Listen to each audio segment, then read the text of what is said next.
My name is Wayne Cooper, and today I'm going to be talking to you about anatomical terminology. Starting with directions then, we can have superior, which is upwards or up, or inferior, which is down or downwards. As an example, my head is superior to my feet. We can have anterior, which is front or forwards, and posterior, which is back or backwards. As an example, my nose is anterior to my neck. We can also have medial, which is towards the midline of the body, and lateral, which is away from the midline of the body. As an example, my arms are lateral to my belly button.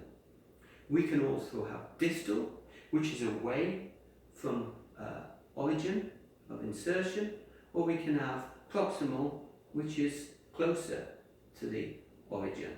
As an example, my shoulder joint is proximal to my wrist joint. Moving on then, onto planes, we're going to start with the sagittal plane, which moves from front to back, or anterior to posterior, and will split my body into left and right halves. Movements that take place in this plane could be elbow joint flexion and extension.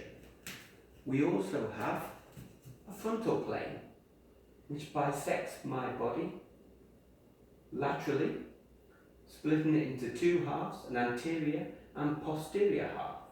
Movements that would take place in this plane could be shoulder ab and adduction, or hip abduction and adduction. Lastly, we have a transverse plane, which would split my body into an upper and a lower portion, or a superior and inferior half. Movements that take place in this plane could be forearm pronation and supination, or also trunk rotation. Lastly, moving on to the 5 body parts then, we have the first region is the cephalic, commonly known as the head. We also have the cervical, commonly known as the neck, the trunk, and the last two is the upper limbs and the lower limbs.